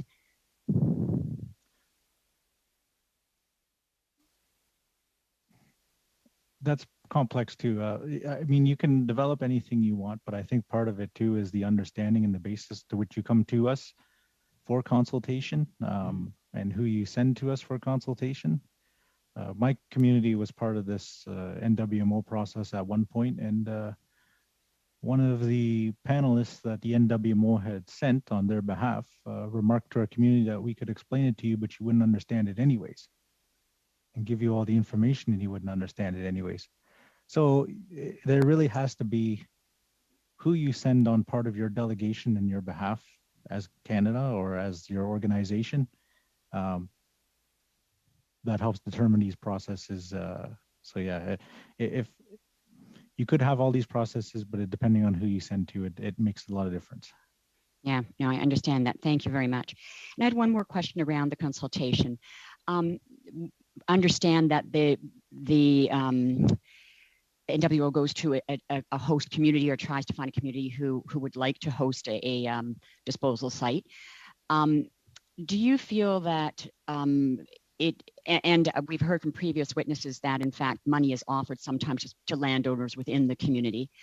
Do you feel that just within the community is sufficient, or do you feel it has to be more of a regional approach? Because I'm thinking of the Chalk River near the Ottawa River, the Chalk River location near rivers.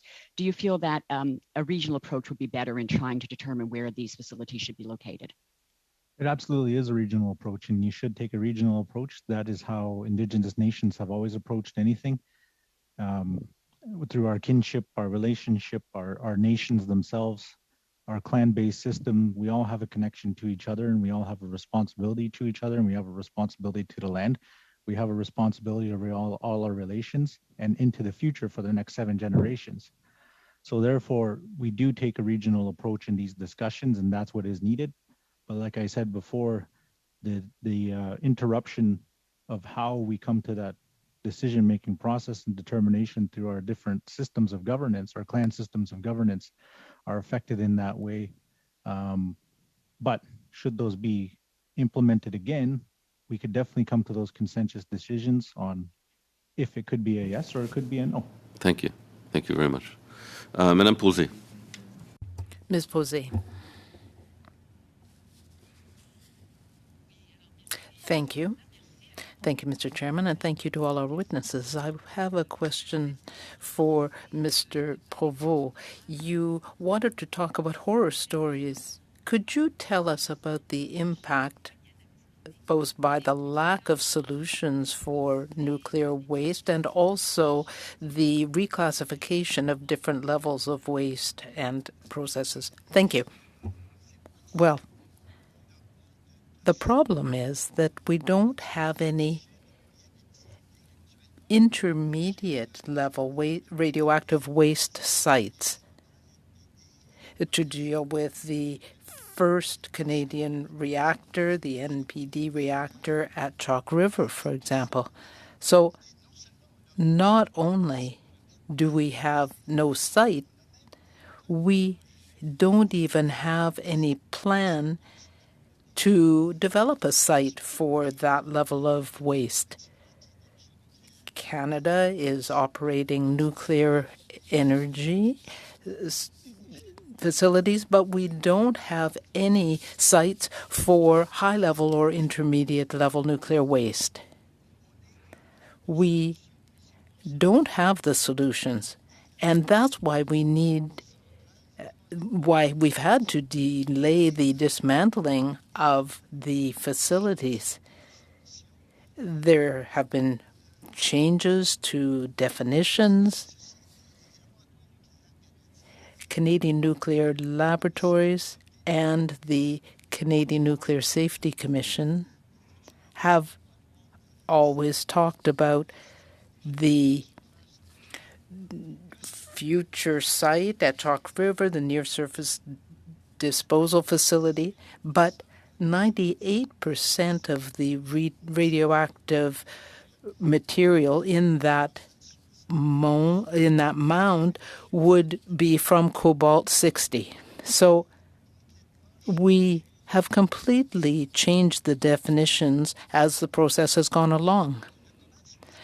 Cobalt-60, and this has been said by a number of other people, is a wonderful thing. It can sterilize, it can kill cancer cells. It's a very powerful radioactive product. 2 kilos of cobalt-60 will produce 98% of the waste in that site. So it is extremely radioactive as a waste material. So we're told, oh no, there are only going to be low-level wastes, but the CNSC and CNL have a responsibility to provide impartial information. But in fact, this is misleading information. In your opinion, should we stop importing any nuclear waste into Canada? Yes or no? Yes. Okay, very good. So we need legislation to ban importing of these materials. Yes, because right now, Canada is the waste site for all of cobalt-60 from around the world. We accept these waste materials and we receive all this cobalt-60 for the near-surface disposal facility, which was only supposed to have low-level materials. I have a question now for Ms. Charbonneau. The Canadian Nuclear Safety Commission has a role in protecting Canadians from any radioactive pollution. Why do you feel that it is not credible in carrying out that role? You're on mute, Ms. Charbonneau. Thank you. Well, first of all, it has decided to exempt the small modular reactors from regulation. Also, it wants to permit projects that go against the directives of the IAEA. For example, at Rolfton, it isn't looking at the small modular reactors. It isn't looking at plans to keep these waste materials in the deep geological facilities. It doesn't take into account the type of waste that are being dealt with when they look at the prototype design. It's not prescriptive enough. It lets polluters decide on the classification and find the solutions that they want. So, and this does not protect the public. Thank you.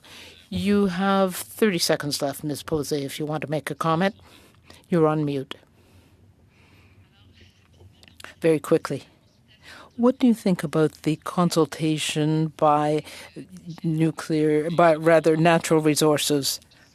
Ms. Charbonneau, 30 seconds. They have not taken into account important comments from the public. The minister designed a consultation on a policy before the policy has been developed. Thank you. Ms. Collins, please. Maybe just quickly letting Ms. Charbonneau know if you wanted to finish that thought, if there was anything else on that process. Well, thank you. The consultation process was one that we worked hard on. We held workshops. We really did a conscientious job of consulting people, but they didn't take into account our comments. It was not a serious process. It's not up to official to decide that they just want to keep the status quo. If that's the case, what's the point in consulting people? When the Natural Resources Minister gave the job to the Waste Management Organization to deal with all waste management, whether it's high-level or low-level material, then that is not included in the strategy, and they are not dealing at all with the small modular nuclear reactors. Thank you. I have some other questions, and I'm going to ask Chief Nigan-Nobe. Just wanted to follow up on some of the questions asked by Ms. Taylor-Roy. Indigenous people must be consulted in selecting sites or issuing regulatory approvals for the long-term disposal of nuclear waste. But I'm curious how you would characterize those consultations related to nuclear waste management so far, and specifically you'd mentioned kind of timelines, and have Indigenous peoples, in your opinion, been engaged in a manner and on a timeline determined by those communities who choose to participate? I think something you have to bear in mind, like the difference between Canadian governance and Anishinaabe and other Indigenous communities, is that individuals don't delegate their decision-making authority to others. When Canadians vote, of course, they empower their trust with members of parliament to make decisions on their behalf. Whereas in Anishinaabe, people take a more direct approach. We never delegate. They never delegate their authority to make decisions that affect the entire community. It's done as a collective, and it's done as a whole, and it's done as discussion, and that's how we get to either a yes or a no. And we inform our own processes within that, in terms of, creating laws, creating parameters around things, and those sort of things like that. And it takes in a whole discussion around the social, the economic, the land, the people, like everything. It takes in encompasses a whole decision-making matrix and process, and everybody gets to speak. So that's where we get rid of that delegation of authority. So I guess, to put it that way, Canada has to take steps to ensure that the entire community is involved in decisions making to meaningfully consult. Like I've said before, it's about rebuilding Indigenous systems of governance that were interrupted by colonialism. And that's how you'll get to your yes or your no from us, and how we can have our full engagement. Because to us, that is full engagement, fully informed processes, discussions. We may not all agree in the Anishinaabe way, but at a point we come to a consensus of yes or no altogether. Thank you so much. We just spoke in the previous panel a little bit about kind of willing host communities, and that certain landowners were being paid money in the consultation process, and you spoke a bit about the need for a regional approach. But I'm curious, what, from your perspective, does it mean from a kind of equitable ethics perspective, from an Indigenous perspective, to be willing hosts? And if you could expand a bit on your comments around coercion. Yes, as you know, and you're fully and well aware, and you see a lot of in the news, a lot of Indigenous nations or First Nations, some here in Ontario, especially Northern Ontario and along the route, struggle just to get clean water, even despite their location. They might be in proximity to Southern Ontario, and you would assume that they have clean water there and all the infrastructure in the world to be able to help do that. But that's not necessarily the case. Some of them are just coming online now for clean water and these sort of things. They have, of course, the Indian Act, as you are fully aware, has hindered the growth of communities and the possibilities of communities, both economically and socially. So therefore, that coercion tactic of, here, let us offer you money, let us offer you hundreds of thousands of dollars and the potential to have these jobs, is it sounds like a benefit to the communities, but they're being forced to take it because otherwise there's no other way out, because the Indian Act hasn't gone anywhere and it's not moving anywhere. And it's something that needs to be addressed to help make these, like I said before, to help make these decisions. These sort of things must be removed so that communities can move forward in that way and not be coerced in that way into doing what they need to survive. They have to either choice, either their community or their money and their land, right? So. And has Indigenous knowledge been valued in the process of selection of nuclear waste storage sites, in your opinion? Very briefly, please, Chief Niganobe. I'll just say part of the NWO's reconciliation policy says the NWO understands that Indigenous knowledge, together with Western science, is part of good decision making when built on the foundation of trust and sharing information in a respectful manner. But as I related earlier, some engagement was very condescending. There was no exchange of knowledge that considered the importance of our traditional knowledge about the land, about the spiritual value inherent in the specific places, and our Indigenous rights to gather on those lands. Thank you. Thank you very much. We'll go to the second round. We want to be done at 12:45, so I'm going to make it 4-4-2-2-4-4. We'll start with Mr. Mazier. Of course, you can go less than 4 if you want to. Yeah. There we go. Thank you. And Professor Donoff, the science seems quite clear that nuclear energy is safe and environmentally sustainable, but there's a lot of Canadians out there that are still rather skeptical of this form of energy. So what do you think, why do you think that is? And how can the government better promote nuclear energy as a safe form of energy? Radiation is scary. It's something that is understood within the scientific community really well. And as was said in previous panels, which I've watched, we haven't, we just haven't talked about it terribly well. So when you hear about radiation, which, certainly relates to the waste that we're talking about, you hear about it in comics, you hear about it in comic book movies, like you hear about it in The Simpsons, and there's this perception that nuclear waste is green glowing goo.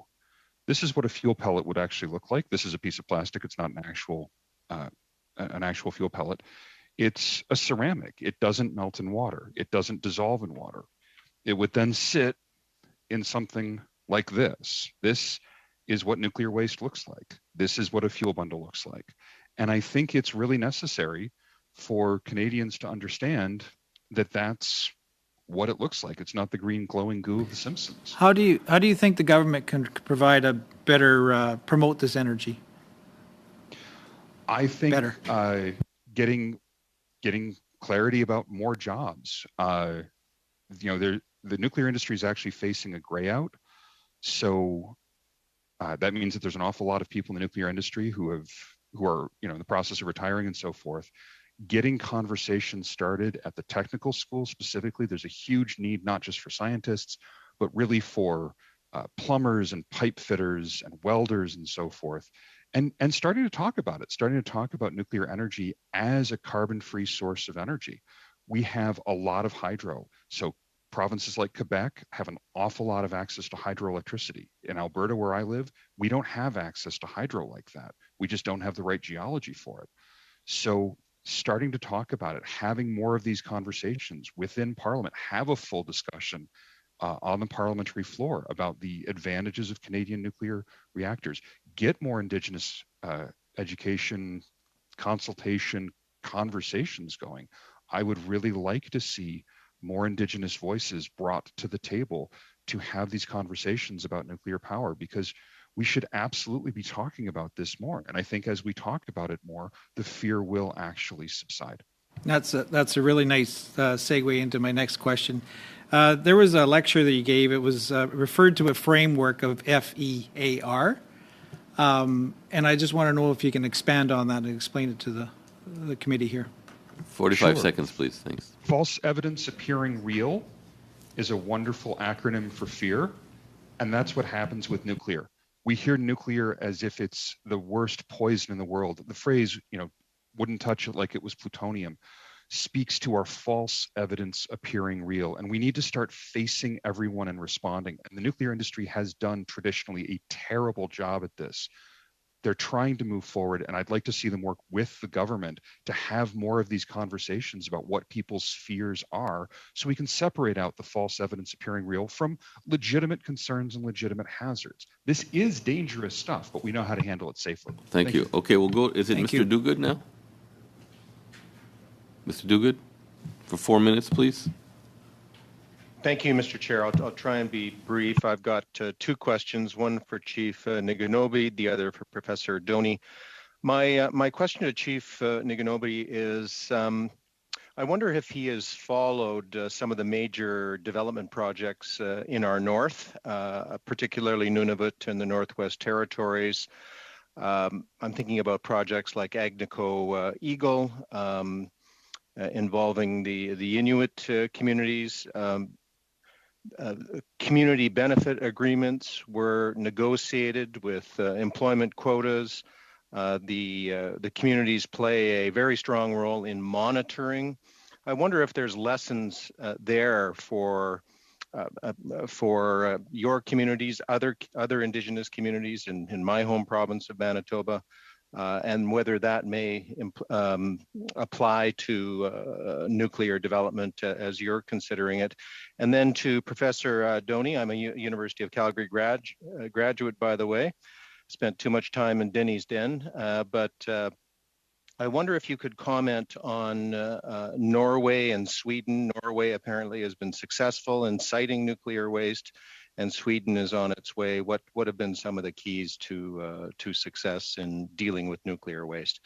But first, over to you, Chief Niganobi. Just any thoughts on success in the north and whether those principles would be applicable in your region? That's a very good question. But I think to start that question, you have to understand that there is a difference between the Indian Act system, where we are located, and what's taking place in the north and their own agreements that they've set up there. Of course, we do have treaties in this area which impact our relationship between Canada and the First Nations that have signed on to the different treaties. And that's that regional approach again, and that resource revenue sharing approach, and all these sort of different things where our community should be able to do these sort of things, but they're not, because of the confines of the Indian Act and because of the economic sanctions and constraints that are put on us through the Indian Act.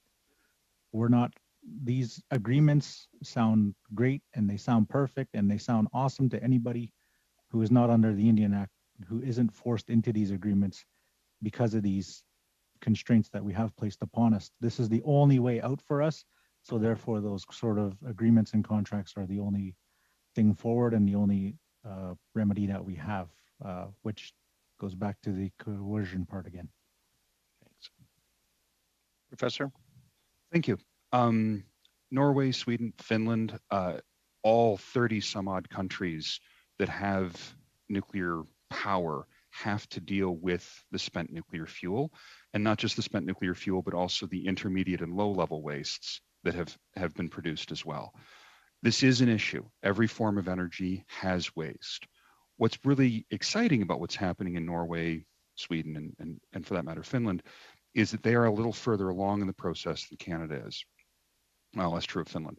But what they're doing is they're actually working together. It's one of the really nice things about the nuclear industry is the nuclear industry will say things like, there's only one nuclear industry and it's in every country. So the best practices from these Nordic countries are being shared with Canada and other countries. And the scientists and the engineers are talking with each other about how the deep geologic repositories that they're planning on building there are giving them information that we in Canada can actually benefit. Thank you. Thank you very much. Madame Posé pour 2 minutes, s'il vous plaît. 2 minutes. Ms. Posé, please. Thank you. My question is for the chief. We understand, Grand Council Chief, that you haven't been consulted in the way that you would like. I listened carefully to what you said. You talked about a paternalistic process and even used a very strong word, which is coercion. So I would like to know whether you feel that you have been really taken into account in your views for reconciliation and so on. No, there is much work that needs to be done there. We still have a long way to go. There is some that has been done, of course, but there is still a long way to go. Like I said, the imposition of the Indian Act and all these different things that are in our way. And that's not to say that we can't come to agreements and we can't come to decisions. There are, of course, several co-developed projects right here in Ontario, right here within the 39 communities I represent, like a hydroelectric project in Dokis First Nation that is going forward that has a run of the river. But that was a community decision that came to that First Nation came to on their own. So these sort of things can be done, but it's that relationship between Canada and the First Nations that needs to be repaired. You need to view us as equal partners because you are treaty partners with us. We are on the same level. We view it that way. You do not. Hopefully we can get back to that level again. Un bref commentaire, Madame. Just a brief comment, Ms. Posey. I wanted to know whether, whether indigenous communities that you represent and other communities are unanimous when it comes to the 5 principles that you mentioned? Those ones were adopted in Ontario with the 133 First Nations in Ontario voted upon by the leadership of the 133 First Nations. So therefore, they do agree with the. Thank you. Thank you very much. Ms. Collins. Thank you so much. Maybe just continuing with my questions to Chief Niganobe. So one of the things that came up in the previous panel and in some of the conversations here are around the potential conflict of interest. It's one of the issues that I'm really interested in is regulatory independence. And just, from what you've heard so far and from your perspective, do you have any thoughts or comments on the need to mitigate the risks for potential conflicts of interest? Do you think that would impact any of the, nation-to-nation communication and consultation relationship that is happening so far when it comes to managing nuclear waste? Yeah, absolutely. There always has to be oversight, even within our own systems. There's always oversight. There's always, like, our own Anishinaabe governance systems, our historical systems. There's always oversight. There's always independent oversight. There's always those mediators who help make decisions between 2 separate parties. Within our clan-based system, we actually have a clan that actually does that sort of mitigation process. So yes, very much so. I am in agreement with there needs to be some sort of oversight in that manner. Thank you so much. And yeah, I feel like speaking of the ways in which our government can learn from your government, also the International Atomic Energy Agency, their Integrated Regulatory Review Service had a peer review of Canada's radioactive waste policies in 2019. They found that Canada's policies and strategies for management of radioactive waste were inadequate. Here in my home province of British Columbia, I'm zooming in from the homelands of the Lekwungen speaking peoples. We have been experiencing extreme impacts from climate change. Thinking about future generations and the management of this waste, curious what your thoughts are from an Indigenous perspective. Unfortunately, we're over the 2-minute mark, but there might be another opportunity to address that question. We'll go to Mr. Albus now for 4 minutes. I want to first of all say thank you to all of our witnesses today. Mr. Provost, just a question. You said earlier that you believe that the exportation, or was it the importation of cobalt-60 should be halted. Can you maybe just... maybe I missed a detail.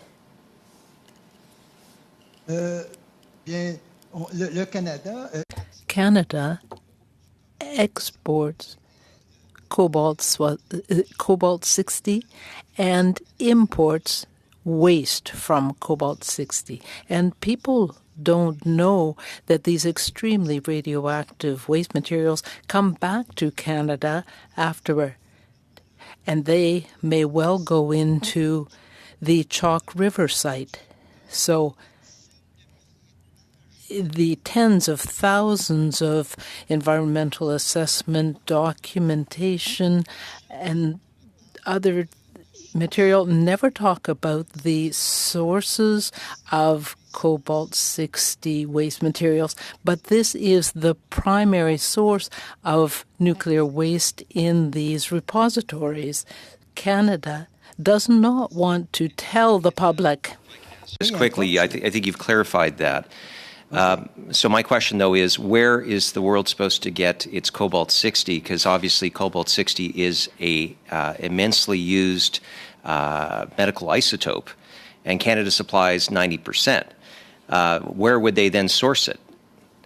The problem is, well, Canada can continue to export cobalt-60, but every time a country buys this product, then that country should be responsible for dealing with the nuclear waste that is generated, because there are solutions.